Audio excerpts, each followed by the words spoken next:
Bonjour, nous revoilà ce matin encore avec nos cahiers de 300 pages, la pointe, la Bible, le désir d'obéir à la parole,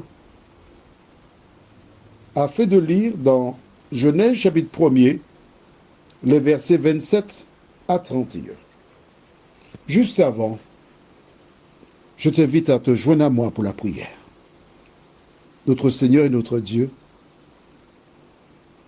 nous venons une fois de plus en ta présence rechercher la vérité, rechercher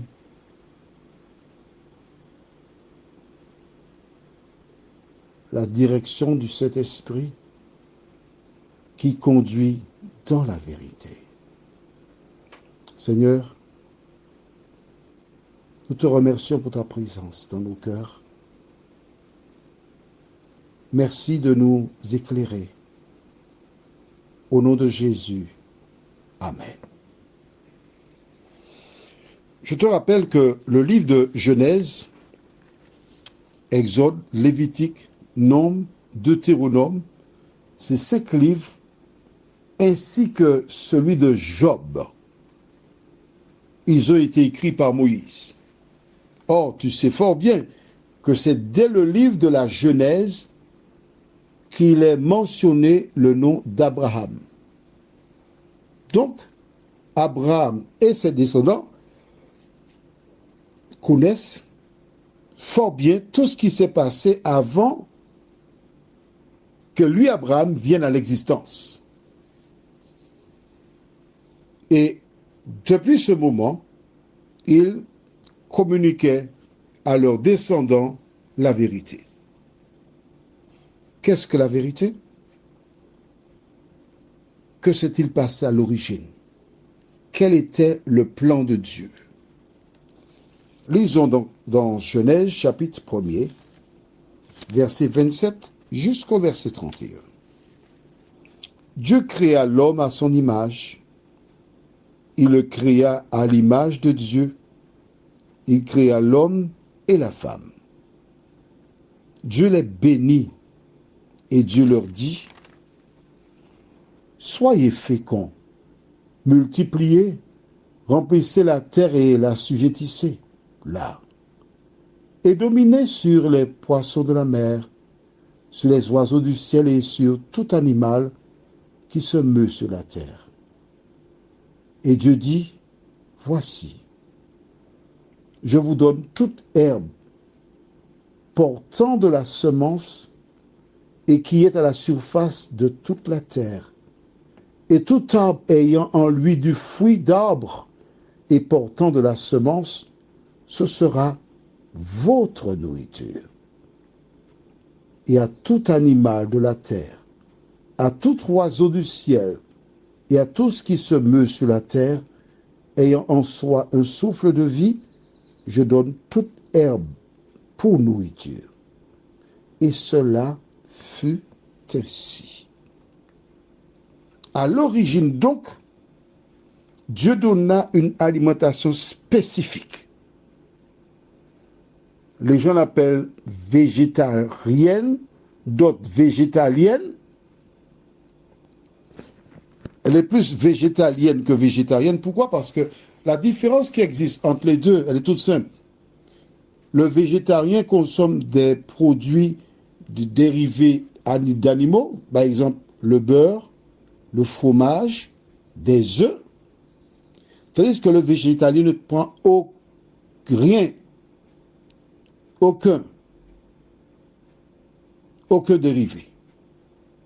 Seulement les choses qui poussent naturellement, des fruits, des légumes, etc. Cet enseignement a été donné de père en fils chez les Hébreux. Ce qui fait que, tout naturellement, Daniel, Shadrach, Meshach et Abednego ont reçu et accepté l'éducation de leurs parents. Parce qu'il y a une différence entre quoi accepter et sa voix. En arrivant à Babylone, ces jeunes gens devenaient des ambassadeurs de l'Éternel, avec une mission, représenter le Créateur des cieux et de la terre. Toi et moi, nous sommes des ambassadeurs. Nous œuvrons dans différents domaines. Nous avons une mission spécifique à mener. Et Dieu nous investit pour cette mission. Voilà donc pourquoi qu'il dit, nous n'allons pas manger le mets du roi, ni boire du vin. Tu peux laisser des sommes astronomiques pour tes enfants, des biens. Mais la plus grande richesse que parent puisse laisser à son enfant ou ses enfants, c'est une éducation basée sur l'amour de Dieu ainsi que sur le prochain. Quand l'enfant connaît Dieu, il respecte la parole de Dieu. Il peut, en tout temps et en toutes circonstances, représenter l'Éternel. En laissant leur pays, Daniel, Shadrach, Meshach et Abednego ne savaient pas s'ils reviendraient là un jour. Ils se dirigeaient vers Babylone, mais avec en eux la connaissance, la foi et le sens du devoir. Quel est le sens du devoir? Représenter l'Éternel à Babylone. Toi et moi, dans ce monde enténébré, où le mal règne en maître absolu, où les gens sont maltraités, abusés, le Seigneur a besoin des femmes et des hommes qui se lèveront afin de défendre les petits et leur donner l'espérance. Alors, que fais-tu?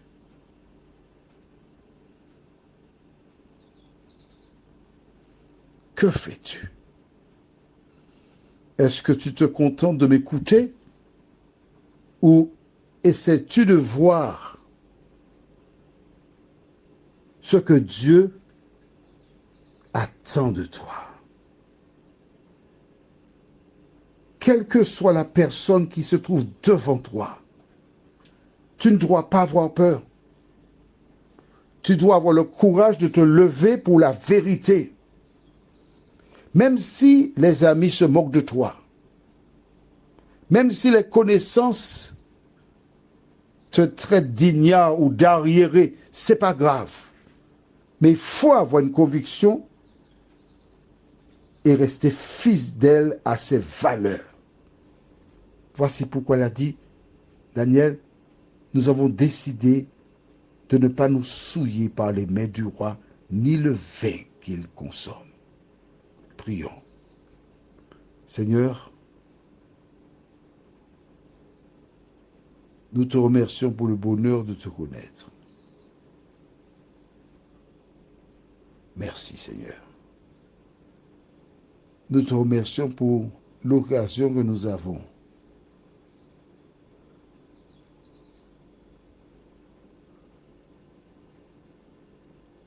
de défendre la vérité. Seigneur, des hommes qui aujourd'hui sont prêts à baisser la garde, sont prêts à faire plaisir en rejetant leurs convictions. Mais les enfants de Dieu n'agissent pas ainsi. Merci de ton amour, de ta grâce, du salut. Au nom de Jésus et pour ta gloire éternelle. Amen. Que l'Éternel continue de faire du bien. Non seulement toi,